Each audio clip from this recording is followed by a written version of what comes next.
Mm.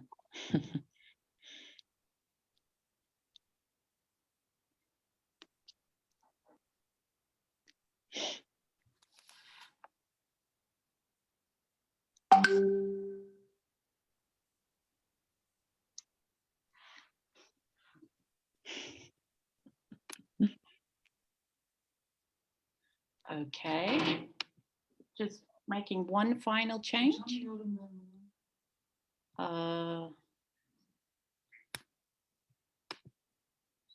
Okay, cool. We're now online on Facebook. Hello, everyone. All the bunnies are present. That's cool. That's one of the best participants we've ever had so far on our live events on Dixi's Facebook page. Well, this is Ayse speaking. I'm a publisher at Dixi Books, and we're here together for a very special event. I am loving these events lately. It's been so much a source of so much hope and fun during these stressful times of the pandemic that we're going through. We're here to celebrate the online virtual launch of this beautiful book, Turkish Delights, the third in the Bunny Chronicles series, written by Nicole Crabtree, who's with us here, and illustrated by Alice Mae, who's with us in the audience on Facebook right now. Ciao, Alice. And we're here with a special guest, Begum Erenler, who has quite a connection with the story. If you would like to, both of you, say hi. Hello. Hi, everybody. Thank you so much for being with us tonight. You know, this is one of the moments that made me really proud, because it makes me realize that by working so hard for the past few years, we're very close to accomplishing our visions. When we founded Dixi Books with a group of friends, we wanted to be the voice of the new age. We wanted to encompass every voice, all the way from China and Japan down to Australia, Africa, Europe, North and South America. And here I am with Begum, who's from Turkey, with us from London, and with Nicole, who's from the United States originally, who's lived in Turkey, Italy, Russia, Switzerland, etc., etc. I'm going to leave it to her to tell us more about that. It's really a moment that's making me proud and happy. I hope we can continue in this way to be the voice of new stories, of stories that are unheard of, and we can all have fun and learn in this journey. So I would like to start with Nicole, who's the author of this gorgeous book, to please say a little bit about herself.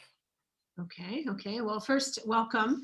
I'm really excited for the same reasons that Ayse is, as well for the same reasons that made me write the book in the first place, because I think that sharing our stories with people is a way to really be part of each other's lives and also impact each other's lives. And as Ayse said, I am American. It's clear by my accent for anyone who doesn't know me out there. However, about 25 years ago, I left America. And as in the first book, which with Ayse just held up, this is the story of actually how I left and how Bunny became Bunny. And my first stop was Russia. And I frankly never looked back. I have lived outside of America for that long.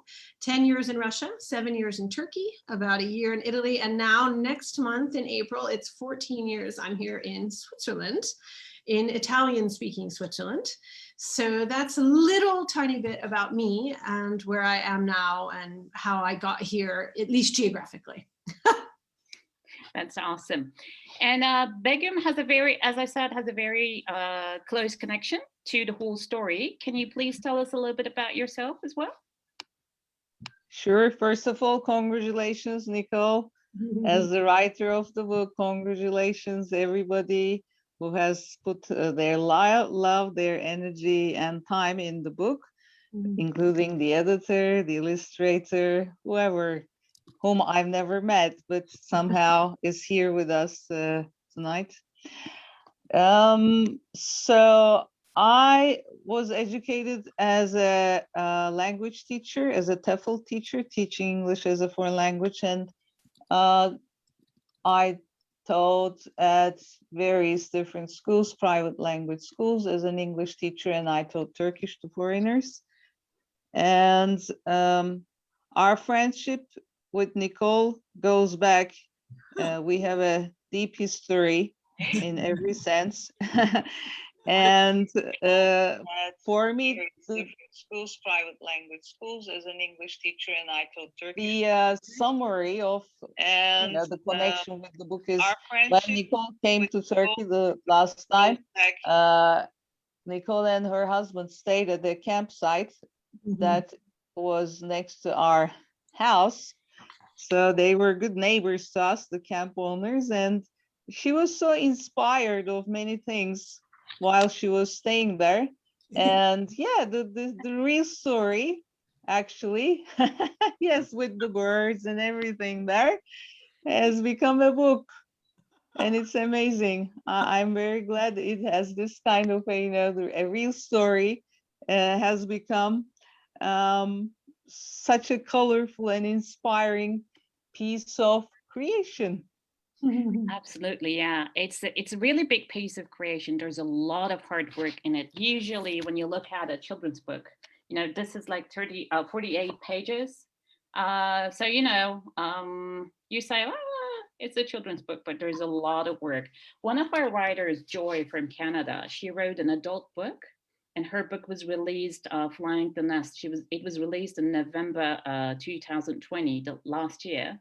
Her 11-year-old daughter told her that, well, it's like 200 pages something. It shouldn't have been that difficult to write. It's a small book. She said she forgave her because she was only 11. So all the illustrations in this book, the story itself, there was really, really a lot of hard work in it. Before coming to that, though, let's start from the start. So the Bunny Chronicles, who's this bunny? Well, frankly, this bunny is in a way Begum, her very self. In a way, it's this little character here that you saw earlier. Ciao, merhaba. And she actually comes from Istanbul, and she was purchased in Canyon shopping center just under 20 years ago. And in fact, in Turkish Delights, the book now, I'm opening up to the page. This is Begum's daughter Feyza when she was 7 years old, and she picked Bunny off the shelf in Istanbul, and Bunny has been traveling with me ever since. Wow. And this book, though, to be honest, the first book was written for my little niece who wasn't born yet. And her mom is a librarian. And I thought to myself, how can I communicate with this unborn being who will soon be here with us? And I love to read.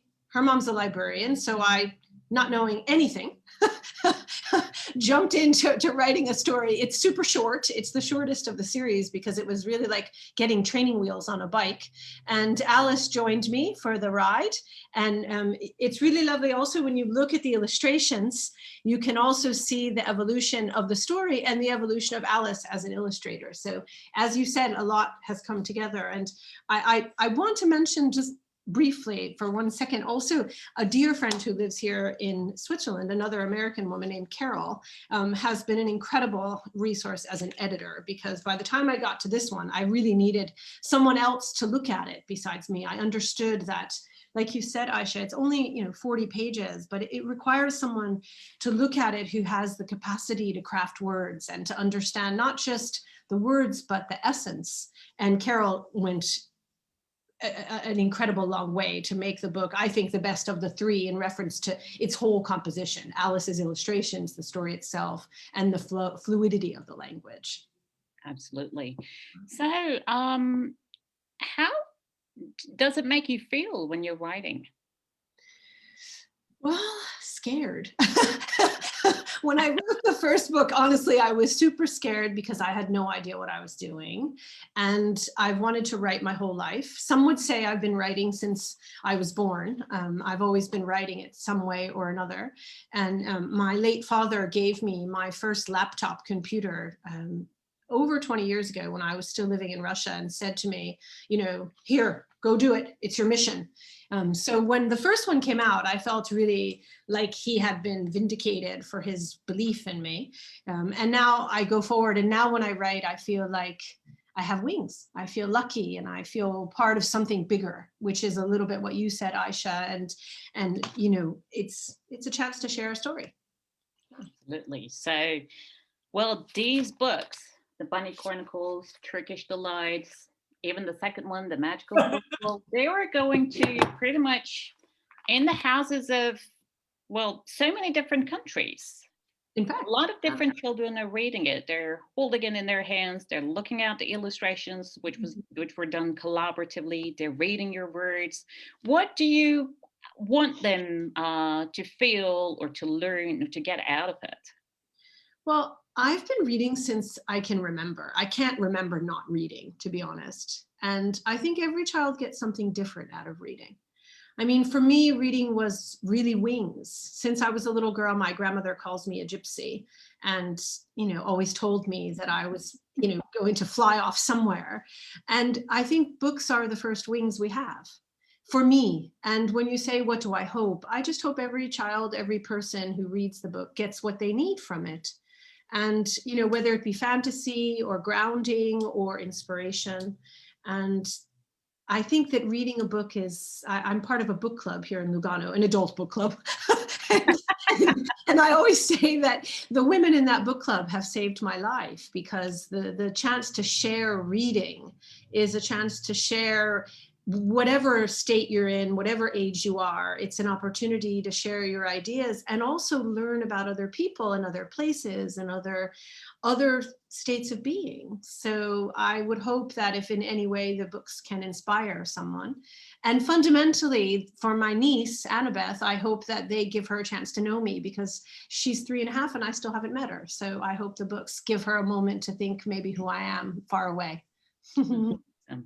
So I'll come back to the issue of traveling and the themes that we cover in the book. But before that, I'd like to ask a few questions about Begum, now that we talked about, you know, what children would get out of it. So Begum, you're an educator, you're a language teacher.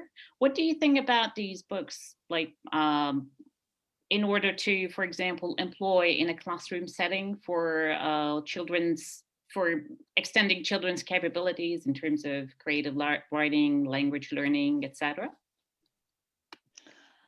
All right. Well, I am right now a retired language teacher, I would say. And yes, I have a lot of experience in teaching language. Well, I think the most important part is I see all of these books as inspiring material for children, inspiring in the sense of connecting to all the beings that are included in the books. They are very colorful, joyful, you know, they have the children's energy like Nicole has. And she's a person who expresses the child in herself so well. And I can see this really well in the books.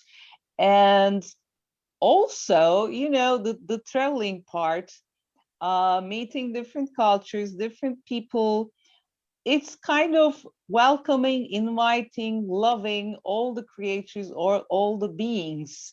So I like that part of it. Therefore, for teachers who would use these books as teaching materials, I mean, you know, when we teach a language, there are mainly 4 elements of listening, reading, writing, and speaking.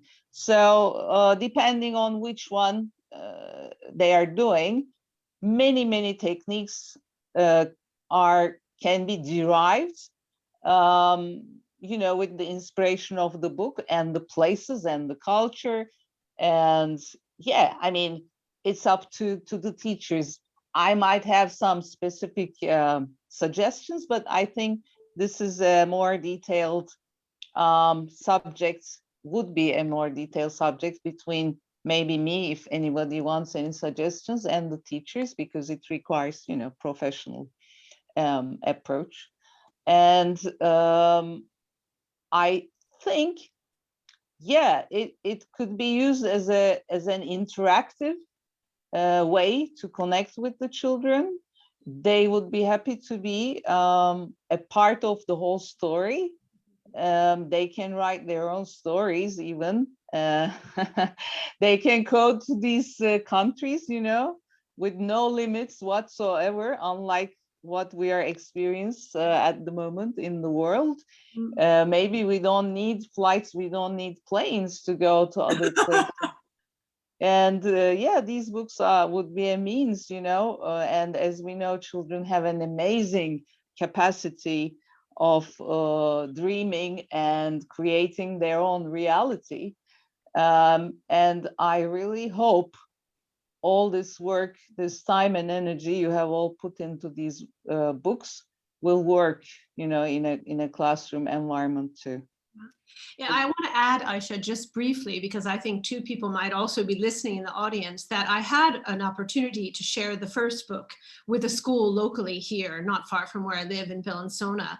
And what was interesting is they were students, not quite beginner. It was the Bunny Chronicles, and we did Magical Portugal. And what they did is they used it, they translated it to Italian.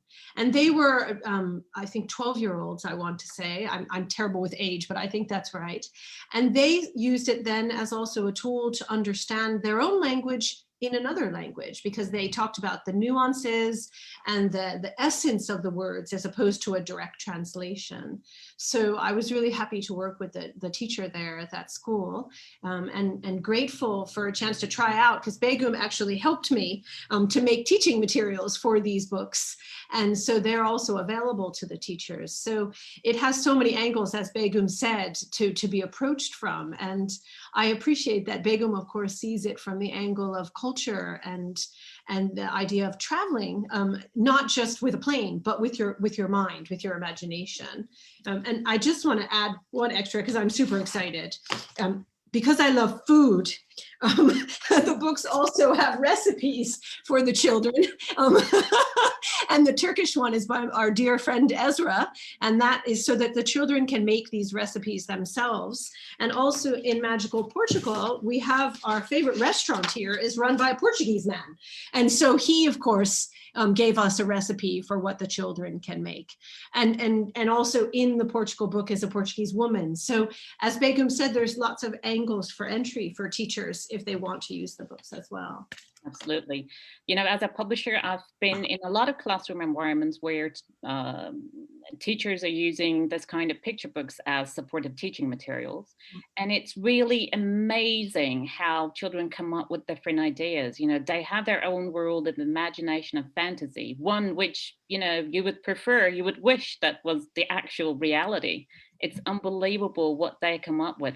And the recipes are actually such a brilliant, such a great idea, because, you know, learning about a different culture or traveling the world, it's not only about, you know, going around walking in the streets, etc. It's, you know, something more, a lot deeper than that.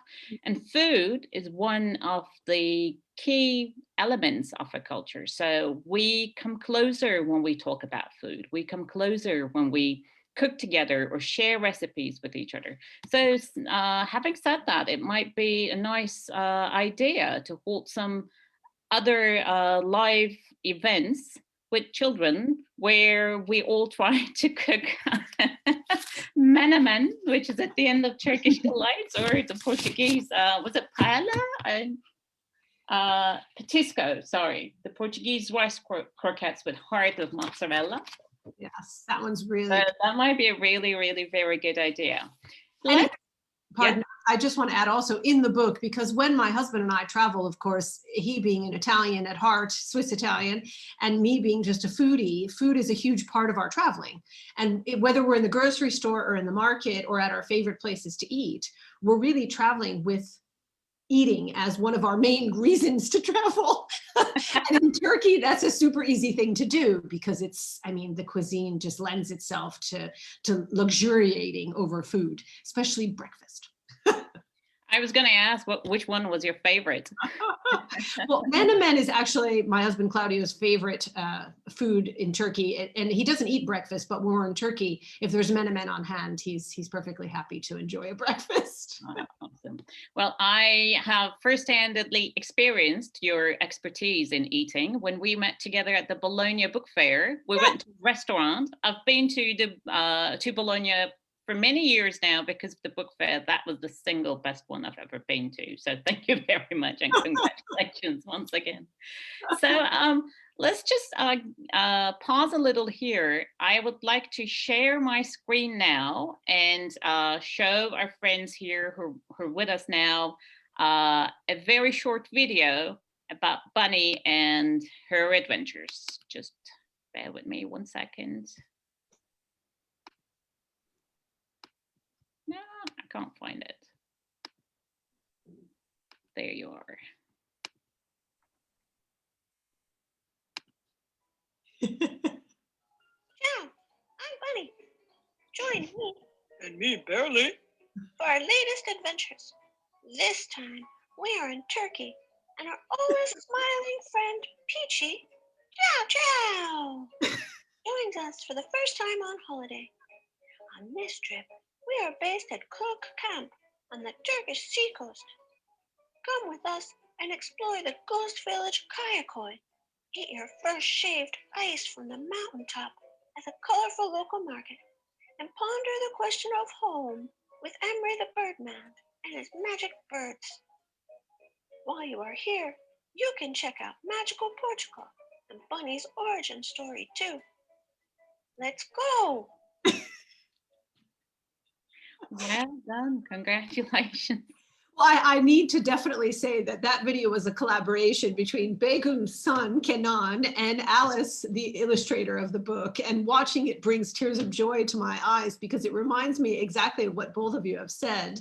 Just the amount of collaboration to make the book, to make the video, to bring the characters to life is in itself a reason to have done the book, even if that's the only thing that happens. Lots of other things are happening, but the collaboration, the people meeting. Alice has been to Istanbul and stayed with Kenan. I mean, it's really, you know, friendships have come and people have learned more about each other and their cultures, and it's wonderful. Oh my God, I had no idea. I just had to travel all the way to Turkey. Yeah, she flew from Los Angeles to Switzerland and she traveled through Istanbul, and by chance she had 20 hours and Begum's son very generously hosted her for that brief time. And yeah, it all sort of gels together in a way that just reminds me that nothing is by chance. Absolutely. Her performance is really exceeding expectations. Very well. She went on site for this one. Exactly. So, Turkish Delights. Turkey is indeed a very rich country, a very resourceful country. You know, there's a lot to talk about, and that is why, while the other books were like 25 or 32 pages, this one has been as long as 48 pages. Apart from, you know, putting aside all the experiences you've had in Turkey, all the places that you've been to, there's another interesting quality to the book. It starts with a page called Let's Speak Turkish. And Begum was the person who helped us to do it. So, well, Turkish is a different language, and there are different letters and different ways of saying words. And there are a lot of Turkish characters in the book, like Feyza, Kenan, Begum, etc. And this is a guide as to how you can pronounce those names. How good are you with speaking Turkish? Do you like the language? I love the language, but I'm not nearly as good as I'd like to be. Russian eclipsed my Turkish and now Italian, but I managed to understand. And honestly, I think, you know, when I first met Begum and the way she described Turkish to me made it very poetic.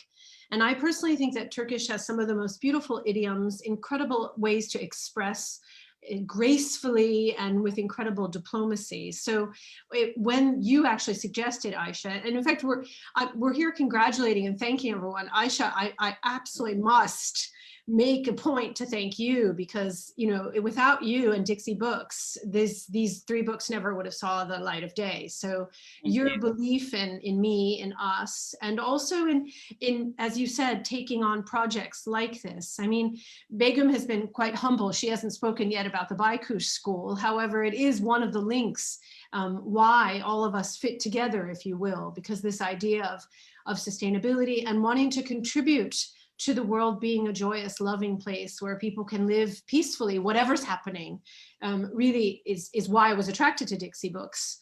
And I'm really grateful, Ayse, that you have mentored me and sort of midwifed me, if you will, through this creation process, and allowed me to share it with people and expand, if you will, the impact that the book has. It's been a great, immense pleasure for me too. And having come to that, Begum, yes, please tell us a little bit more about the Baykush school. Yeah, with pleasure. Baykush means owl in English. And as we all know, owls are animals who can see in the dark. So this online, at the moment, mainly only online school, brings a lot of my close friends who do such work, supporting other people who are willing to join us, to be able to see in the dark, basically. And owls have a wide vision of, you know, almost 360 degrees they can turn their heads.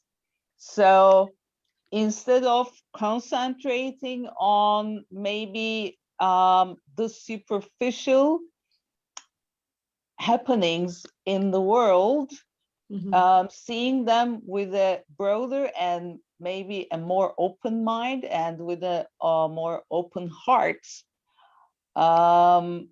with hope, positivity, creativity. This is what the Owl School is about. And my main aim has been really inviting a lot of dear friends who do work in these areas. I mean, work like meditation, yoga, Ayurveda,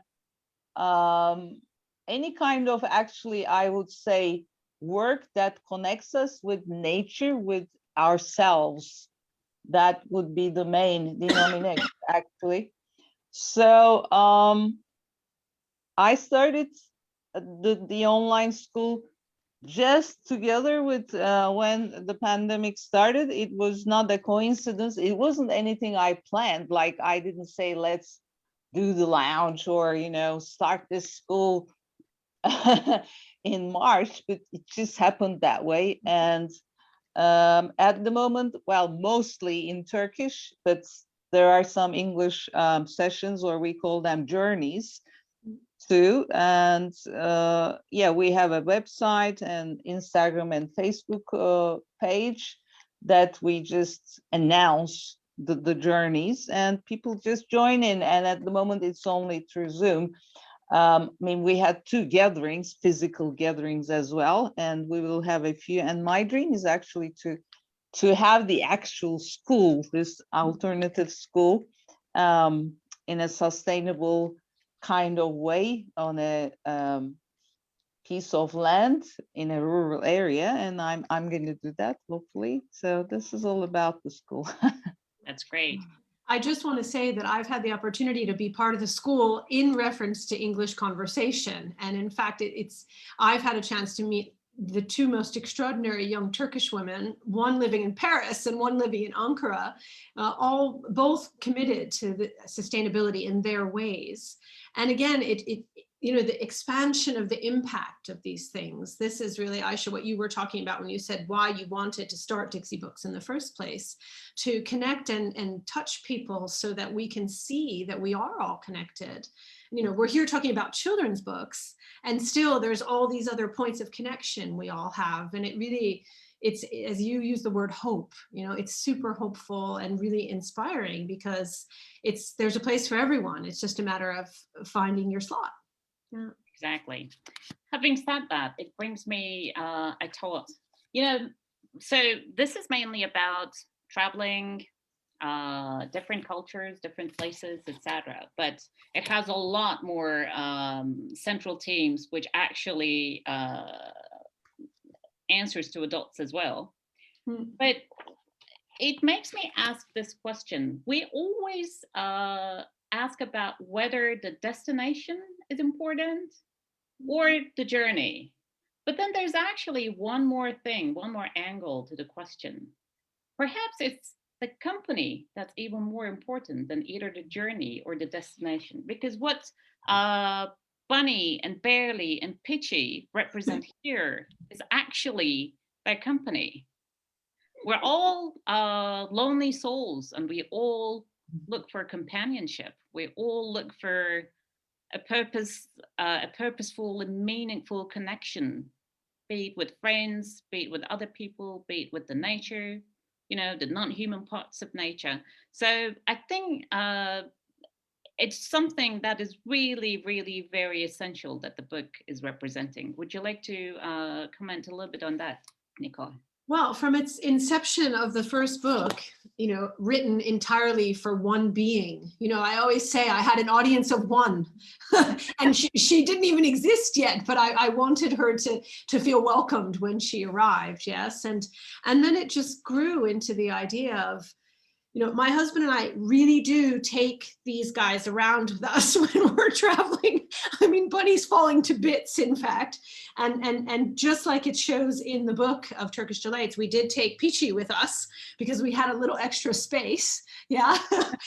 And it's really interesting because people either take to these characters or they don't. And, you know, it's funny, sometimes when we're traveling, people notice and they use them as a way to approach us, or we may use it as a way to approach a situation. And, you know, the idea of being connected, this is the whole point, because I wrote the books obviously for Annabeth. I wanted her to know me, and then it grew into something bigger. And I thought, if I'm going to write a book, shouldn't I give it a purpose beyond me, beyond my audience of one?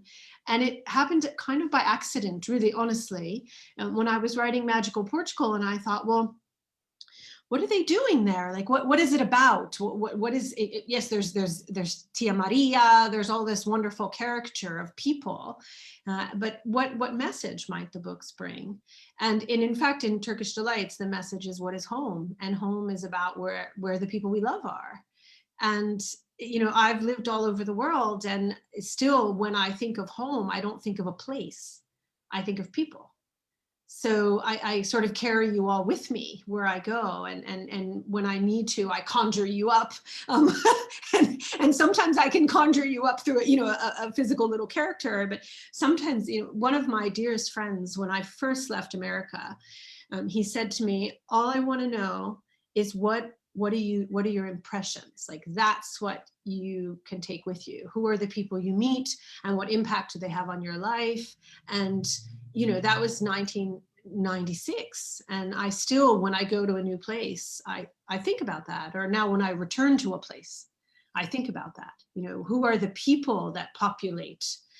We spent 2 months in India with my husband just before the lockdown. And if you ask us about that trip, we're going to talk about the people. Some of the people we're still friends with might be listening right now, who are there in India, in Kashmir, or in Delhi, or people we're still, you know, one has moved to the UK in the meantime. So, I mean, yeah, people are what makes the difference, especially, as you both said in one way or another, in the moment when we can't necessarily physically be with people. How do we conjure them in our heart? Exactly.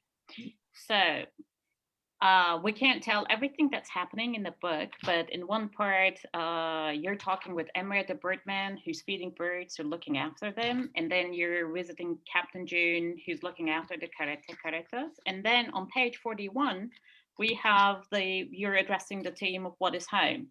Would you mind perhaps reading that page for us? Sure. You have a beautiful voice. It will be a pleasure to listen to it. Well, and I have to say, Alice's mom, Merishan, who also designed my dress, by the way, she actually very generously recorded me reading the Bunny Chronicles. And she asked me, are we going to do this with Turkish Delights? So we'll see. So I will happily read. So after visiting Captain June, we felt the courage and generosity of everyone we had met. We saw a pattern related to the value of home. Caretta turtles live in the sea and have their home on their back. Still, every year they go to the same beach to lay their eggs. Emery the Birdman's magic birds have wings and can fly anywhere. Still, they choose to live in his loft. Ayse and the cats can wander the earth with their 4 strong paws. Still, they choose to live at cook camp. We wondered, what is home for us? A long time ago, Poppy asked a wise friend who had lived all over the world, where is home for you? Immediately he answered, wherever my wife is. Is home always inside of us? Is home where we love and are loved? Could this mean that home is where our heart is? Bunny came from Turkey, Barely from America, Peachy from Italy. Are we a home? So who would say this is just a children's book, right? Just.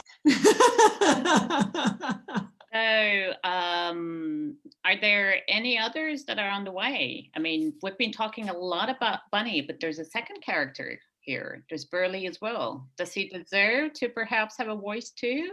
Well, there is a very both exciting and sad incident because Burley was actually kidnapped in November 2019. And this Burley that I have here in my hand is the very incredibly generous gift of a dear friend who had the same bear. And I have another Burley over there that my mother sent us because it was quite traumatic when Burley was kidnapped. And for a long time, I really had a difficulty even saying that he was kidnapped, AKA my purse was stolen and he was in it. And Alice had an idea, and we've been growing that idea. And we hope that in time for Christmas, we will have another book with Burley as the main protagonist. The working title is The Adventures of Burley. And similar to the idea of home, it's Burley finds himself kidnapped and then he escapes. And it's how he finds his mission. And my wish is that because Alice is such an extraordinary, as you've said, Ayse, and I think we can all agree, an extraordinary illustrator, that she would take on the Burley series as a series of graphic novels. No pressure, Alice, if you're listening. But the Burley series would be similar to what you and Begum have talked about in both of your professional careers. It's about how Burley and his friends are working to save the seas, the environment, and how Alice is quite passionate about that. And it just lent itself to the idea of how can Burley's mission be about an environmental crusade. So we'll see where all that goes, but for sure, our intention is to have at least that book out for Christmas of 2021. That's awesome. So I would like to actually share where, if anyone is interested, where they can buy the books. Mm-hmm. Let me just paste some links on the comments section of our event here. Mm-hmm. This is for our friends from the UK. They can purchase it through Amazon. Mm-hmm. If you're specifically anywhere else, specifically in the UK, you can purchase it from Book Depository. You can also order that from Nicole's own website, FOODMood Craftery. And for those of you who are in Turkey, you can order that from a Turkish website, as I said here, 4 different links. There is one very, very important thing, which I'm ashamed of not announcing at the beginning. We have a giveaway prize for, I'm going to spin a wheel in a minute, write the names of every participant, and whoever is selected, we're going to send a signed copy of the Bunny Chronicles, Turkish Delights. I'm really, really very sorry I haven't said that in the first place. While I put those names on the wheel, is there anything else that you, Nicole, and Begum would like to say, please? Begum, anything? You're muted. Famous words. You're muted. Yes, sorry. Yes. I would like to say we were all born, fortunately or unfortunately, I'm not sure, to a world that gives us this message like, I'm separate from you. I'm separate from the birds. I'm separate from the wind. I am separate. I am me and you are you. This is a total lie or illusion, and it's time to really remember, meaning, reunite, rethink, elaborate, I don't know, and really what we are all doing, through this book and through the Owl School, whatever, is to remind ourselves, all of us, supporting each other, that we are not separated. Mm-hmm. We are really one. It is really time to remember that. Mm. And thank you for anybody who has given any kind of support in any way for this project.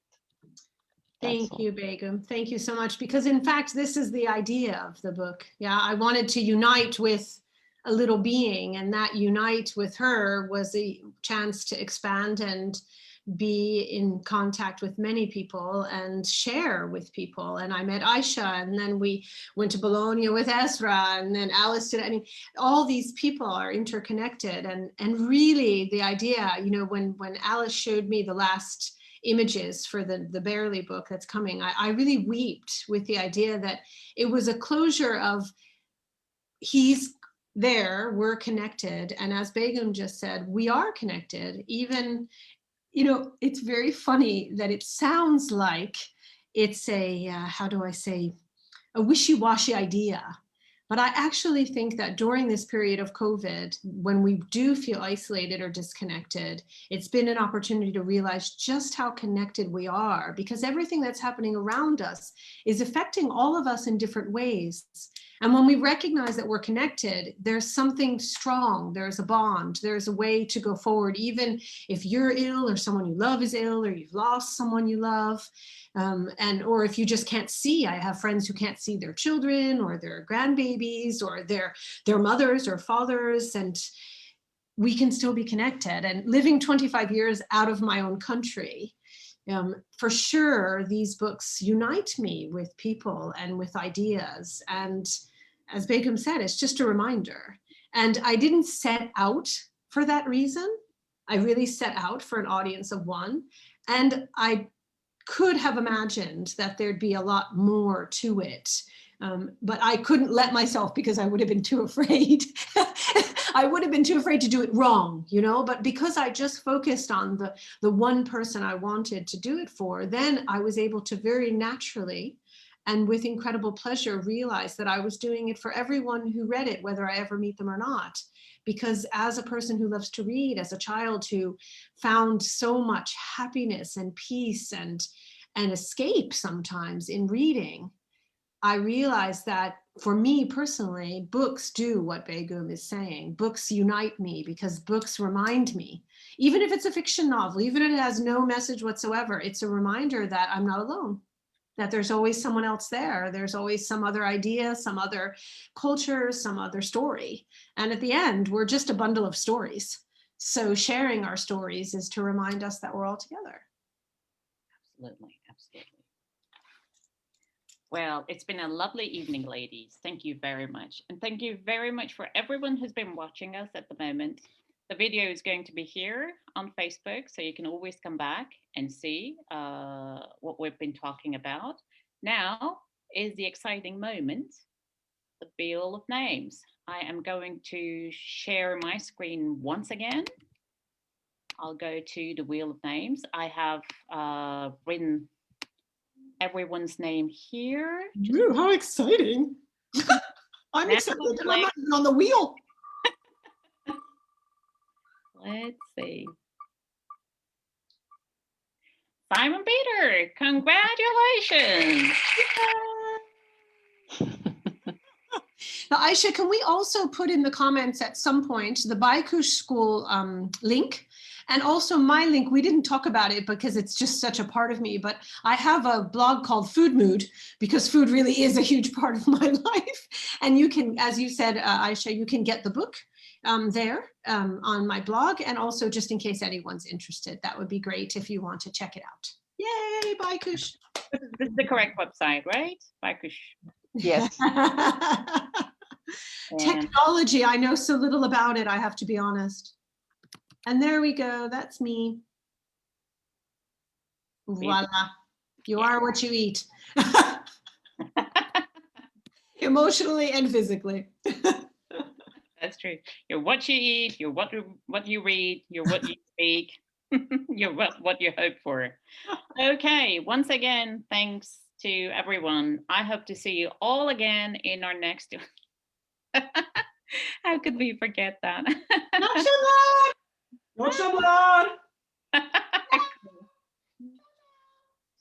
Awesome. And a special good night to Alice Maya, the illustrator of the book, who's watching us right now. See you soon in our next episode. Bye-bye, thank you everyone. Ciao.